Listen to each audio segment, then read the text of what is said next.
이제 오늘 그래서 은사까지 말씀드리려고 그래요. 자, 오늘은 이제 오순절 하다 보니까 성령론, 그래서 성령론이 이제 네 번째까지 강의가 오늘 됐는데요. 자, 오늘은 뭘 말씀드리려고 하냐면 은사. 그런데 성령의 은사 그러면 제일 먼저 나오는 게 방언. 그리고 방언도 또 오랫동안 말했는데, 여러분 오랫동안 말하면 물론 중요한 거니까 오래 다루지만, 저는 이제 오늘 그 은사에 대해서 말씀을 좀 드리려고 하는 게 일반적인 그 일반론을 먼저 이쪽을 먼저 말씀드리려고 해요. 성령의 은사하고 자연적인 그 내추럴 기프트, 내가 갖고 있는 자연적 은사하고는 같아요, 달라요? 다른 거예요. 네, 성령의 은사와 자연적 은사는 달라요. 기질, 나의 재주. 그런데 종종 나의 재질과 기질이 성령께서 사용하시면서 성령의 은사와 결합을 하는 수가 있어요. 네? 그러니까 여러분 노래를 잘해. 그러면 우리 박 집사님은 어디로 가야 돼? 교회 안에서. 성가대에 있으면 성가대, 그죠? 그건 은사예요. 또 자연의 은사이기도 하지만 믿음 안에서 찬양하고 싶어. 그러면 이제 영적 은사로 오는 거예요. 근데 어떤 그 H 권사님은 성가대를 너무나 사모해. 그래서 또 교회에서는 사모하면은 해라고 그러지. 해보세요. 또 띵. 안 되겠어요. 집에 가세요. 이러지 못하잖아요. 그러니까 내가 불러서 기쁘고 들어서 괴로운 이런 사람들 또 온단 말이야. 그런데 그러면은 또 특징이 뭐냐면 개근이야, 개근. 절대로 안 빠져. 너무 열심히. 그러면 여러분 성가대 지휘자와 성가대 대장 입장에서는 어떻게 할까요? 우리 서장로님이 성가대 대장이야. 근데 그런 사람이 왔어. 그러면 어떻게 해요? 이제 해가 1년을 참았어, 교회에서. 1년을 참았는데 이제 해가 바뀌었어. 그러면 저기 성가대 저기서 보시면서 중보를 기도해 주세요. 네, 그러니까 어떤 부장님이, 그분은 근데 일찍 오고, 그 다음에 정리의 은사예요. 정리. 가운, 대자, 중자, 소. 그거 가운도요, 열받아요, 진짜. 뭐, 여기 옷걸이에다가 붙여놓고 뭐 이래도 갈 때 보면 제가 벗어놓고 가버려갖고, 다음 주에 찾으려면 진짜, 교회 아니면 진짜 막 이상한 소리 하고 싶을 정도예요. 근데 어떤 분이 토요일 날 와가지고, 소, 중, 대. 그 다음에 옛날에 피스. 그 피스 또 새로 껴줘야 되잖아요. 그죠? 우리 불법 복사하냐. 우리 교회에서 복사하지 마시오. 이것까지 다 복사해. 또 빼고 넣고 해야 되는데 어떤 사람은 막 이게 그냥 막 이만해야 막 안 빼갖고. 근데 그분이 보니까 정리의 여신이에요. 그래서 무슨 잡을 줬어요? 가운 정리, 악보 정리. 그랬더니 이게 성가대가 그냥 너무 좋은 거야. 그러니까 이제 그분은 은사는 노래는 아니지만은 정리의 은사를 성가대 위해서 쓰는 거예요. 그렇게 할 때 성가대가 너무 해피해요. 그럼 그건 하나님이 주신 영적 은사가 되는 거예요. 영적 은사로 사용하는 거죠. 자, 그래서 영적 은사에 대해서 이제 고린도전서 12장, 14장, 뭐 거기 고린도에 그게 특별히 집중돼서 많이 은사에 대한 것도 나중에 로마서에도 나오고, 은사가 어떤 데는 몇 가지 나오고 어떤 데는 더 많이 나오고 여러 가지가 나와요. 그러면 중요한 거고, 근데 은사는 목적이 뭐예요? 은사를 주신 목적은 여기 보시면 교회 섬김. 교회를 섬기기 위해서 은사를 주신 거예요. 그런데 예를 들어서 타보르산에 금요일 날 우리 기도 가잖아요. 그죠? 그러면 남중에 이제 어디 저기 산기도 가자 그러면 무서워요, 안 무서워요? 솔직히 무섭죠. 곰 나올까봐 무섭고, 또 요즘에는 개도 이제 유기견을 버리면 산으로 갔다 걔네들끼리 들개같이 돼갖고 막 또 나타난대요. 그러니까 뭐예요? 무섭잖아. 그러니까 이제 곽수강 목사님이 어디서 프라시를 협찬을 받았고, 협찬의 화신 아니야, 우리 목사님 협찬. 그래서 협찬을 받아왔는데 뭐 요만한 것도 있고 그 무슨 LED도 있고 요즘에 또 제가 제일 좋아하는 프레쉬는 해군. 그 혹시 해군 있어요? 그 배에서 쓰는 프레쉬가요. 배터리 3개 집어넣는 은색으로 되고 이렇게 긴 게 있어요. 그거 쫙 비추면 쫙 올라가 빛이. 그 다음에 뭐 작은 거 큰 거 있는데 프레쉬를 왜 나눠줬어요? 타브르산에서. 산기도 가는데 깜깜하니까 몇 명한테 나눠줘갖고 이걸 비춰갖고 가라. 예. 예를 들면 예를 드는 거예요. 진짜로 준 게 아니에요. 그러면 프레쉬를 준 목적은 기도하러 가는데 흩어지는데 깜깜하고 그러니까 비춰라. 이거란 말이에요. 그런데 받은 사람만 받고 안 받은 사람도 있잖아요. 그러니까 너 받았어 안 받았어? 나는 있어. 나 프레쉬 있어. 이렇게 되는 거예요. 이제 고린도 교회 은사를 나눠줬더니 초대 교회니까 교회에 많은 일들이 있잖아요. 그래서 은사를 하나님이 넘치게 막 줬단 말이에요. 그랬더니 야 이거 나는 100볼트야. 100와트야 100와트. 나는 15와트밖에 안 되네. 뭐 그게 중요한 게 아니잖아요. 주신 목적과 밝은 거는 밝은 대로 또 뭐 이렇게 글 보는 용어를 쓰려는 이렇게 해서 준 건데 그런 은사를 주고 나서 혼란이 오히려 더 많이 옵니다. 그러니까 고린도 교회에 바울이 2번 편지를 보내잖아요. 고린도 전서, 고린도 후서. 그래서 바울도 개척해놓고 고전했나 보다. 고린도 전서가 고전이잖아요. 고전. 고후. 그래서 거기에 문제가 자꾸 있으니까 계속 목회 서신 편지를 써서 바울이 못 가니까 그들에게 보내서 영적인 지도를 리모컨 한 거예요, 사실은. 그런데 그 은사 중에 보면은 정말 좋은 은사들 또 뭐 거기 보면 가르치는 은사, 예언의 은사, 방언의 은사 쫙 나온다고요. 그러니까 그 은사가 10여 가지가 되는데 다 합치면 일일이 전부 합치면 한 20가지 정도의 그런 은사들이 나오는데 그런 은사를 통해서 교회가 건강해지고 유익해지고 이 목적을 준 거예요. 그런데 이제 그 방언이 왜 특별히 더 문제가 되느냐. 사도행전 2장으로 가보면 그들이 성령 충만함을 받을 때에 방언의 역사가 나타났어요. 그죠? 그러니까 지금도 성령에 충만하면 뭐가 나타나야 된다? 방언은 그냥 기본 방언 해야지. 그러니까 방언을 못하면 성령 충만 안 한 거로. 근데 그렇게 얘기하려 했는데 성경에 근거가 없어요. 그러면 성령에 충만할 때 현장에 방언이 있지 않았냐? 있었죠. 근데 사도행전 2장의 방언은 뭐냐면 랭귀지.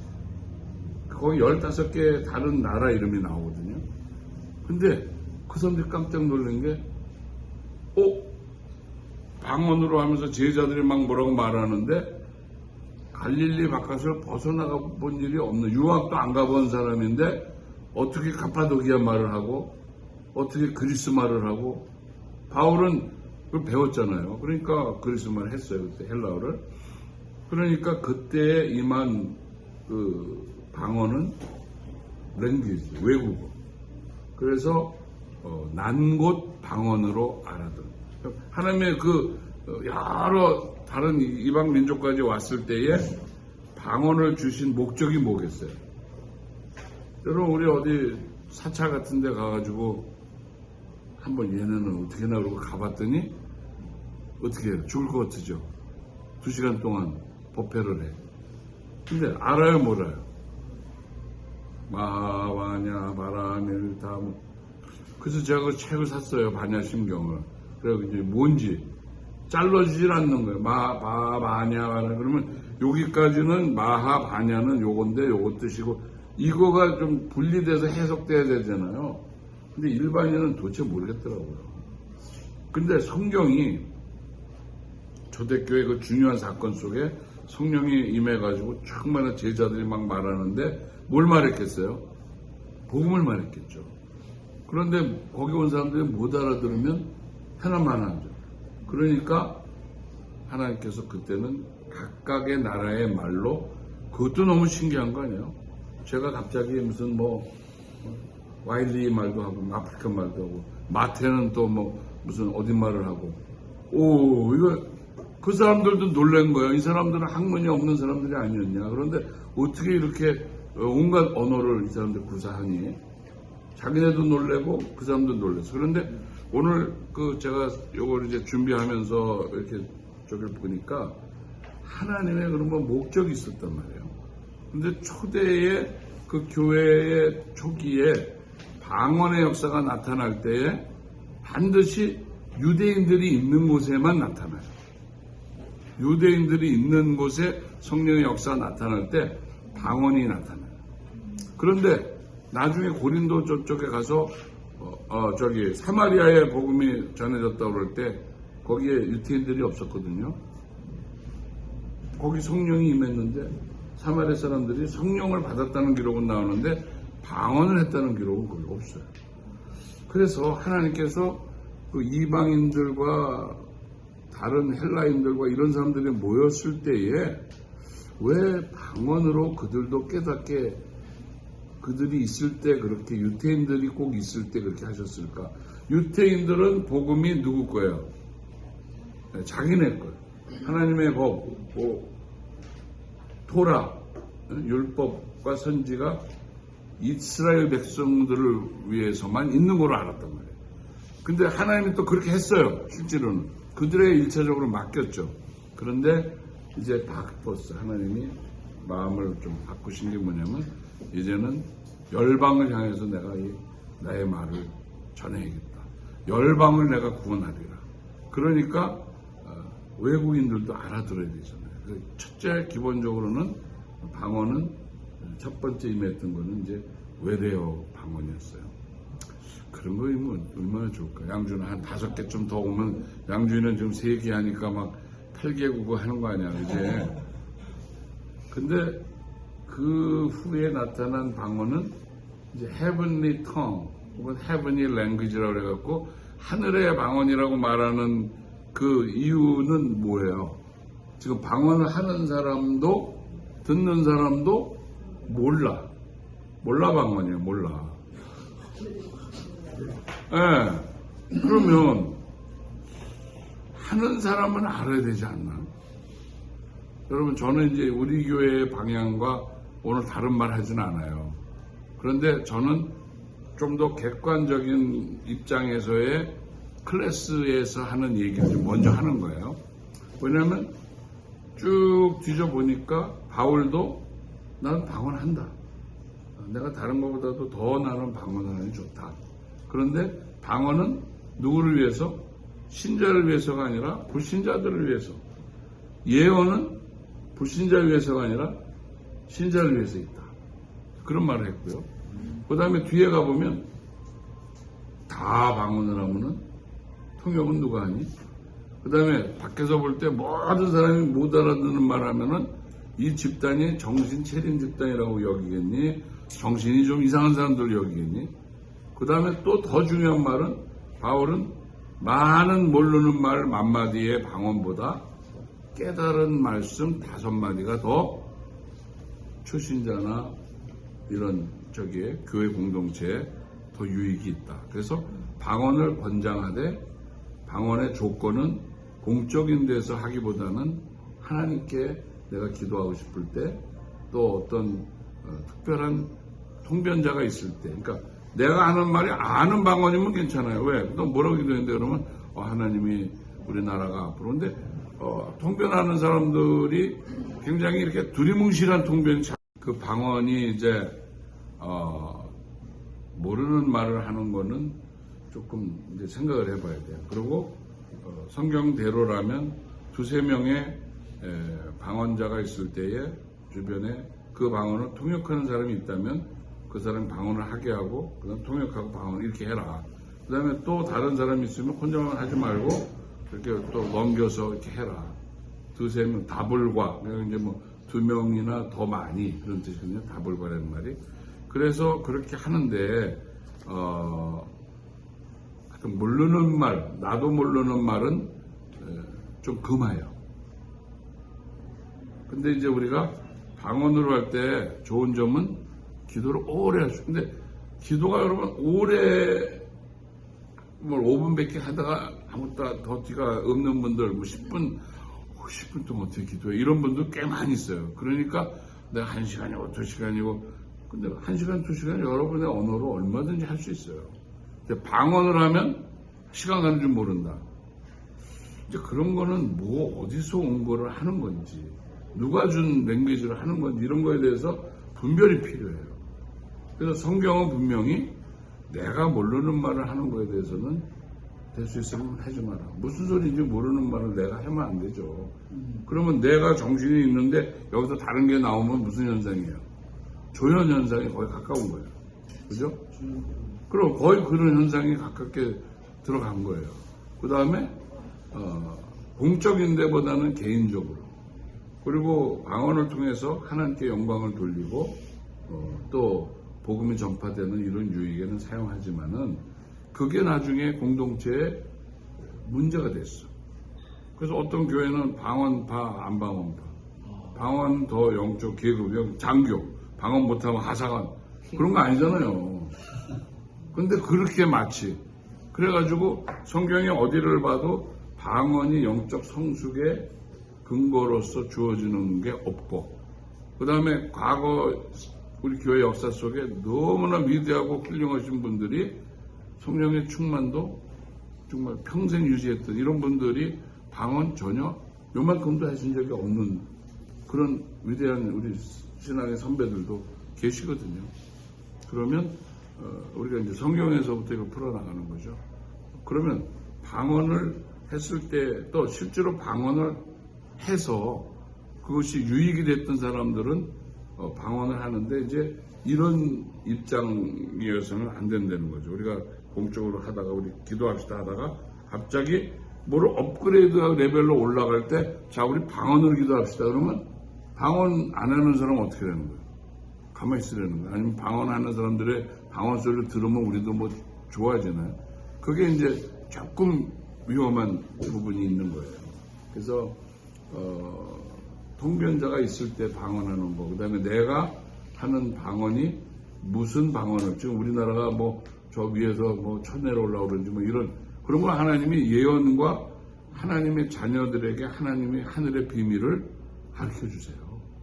안 가르쳐 주지 않으시거든요. 그래서 저는 이제 결론적으로 방언을, 어떤 분들은 오늘날 초대교회 그런 은사가 일시적 은사였다. 여기 이제 보면 일시적 은사와 항존적 은사가 있다고 그랬잖아요. 두 개 나눠졌는데, 그 옛날에 있었지만 지금은 없다. 갑자기 1000몇백 년 동안 없다가 갑자기 요새 한 100몇 년 사이에 나타나면서 이제 오순절 개통교회에서 은사와 뭐 이거에 대해서. 근데 그런 분들의 말도 무조건 다 목사를 할 건 아니에요. 왜? 하나님은 오늘도 초대교회 같은 역사와 은사와 이런 거 주실 수 있는 거니까. 그러나 방언 기도할 때는 이제 이제 우리 턴이 왔구나, 우리 좀 더 힘쓰는 사람들 이렇게 올려라. 근데 여러분 이거 뭐 방언을 연습한다든지 훈련시키는, 이거는 저는 절대 아니라고 생각해요. 할렐루야파, 코카콜라파 뭐 이런, 이게 무슨 성경이 말하는 절대 아닌데 그거 하는 데가 실제로 있어요. 그것도 못해. 일로 남아 그래갖고 어떤 목사님이, 누구라면 아는 목사님이 한월산인가 갔대요. 그랬더니 오늘 이거 안 되는 사람 다 남아오라고. 남았대요. 또 했는데 자기가 끝까지 안 되더래요. 그래서 내가 성령의 충만이 없나 막 고민을 하셨다고 그런 얘기 들었는데, 그냥 정리합시다. 방언은 할 수 있으면은 좋아요. 오늘에도 역사하는 건 하나님의 역사로 나타날 수 있는 증거라고 봅니다. 그러나 전혀 공동체에 유익이 없거나 내가 뭐라고 하는지도 모르거나 또 그걸 하는데 옆에서 별로 사람들이 안 좋아하거나 하는, 또 해석도 안 되는 뭔지를 모르는 말이 막 이루어지는 거는 그 말의 뿌리가 어디서 왔는지도 분별을 해볼 필요는 있다는 거예요. 그래서 실제로 똑같은 방언을 통변을 한다고 하는 분들에게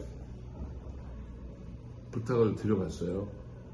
그랬더니 각각 통변이 달라. 그 말이 안 되죠. 똑같은 방언을 했는데 A는 이렇게 방언을, B는 이렇게 해석하고 C는, 그렇다면 이제 거기에 조금 메커니즘의 문제가 있는 거죠. 네, 그래서 저는 사모하시고 저도 방언의 은사 뭐 솔직히 말씀드리면 아직까지 받지 못했어요. 그러니까 방언은 한 적이 없거든요. 그러니까 목사님 또 방언을 안 했으니까 저런 입장에서 말하지 않겠나. 그런데 방언을 지금 하시는 분들도 첫째는 우월한 입장에서 절대 하지 말라. 할 때는 더 신이 나고 아니 그냥 보통 말로도 하루 종일 말할 수 있다니까요. 하루 종일 기도할 수 있어요. 또 하나님이 헤븐리 텅으로 기도해야지만 알아들어요. 하나님 한국말 이해 못하세요? 우리말로 기도해도 하나님은 온 나라의 랭귀지로 기도가 올라와도 그 기도를 다 들으시니까 응답하시잖아요. 그런데 하늘의 언어로 해야지만 아니에요. 더 하나님과 가까이.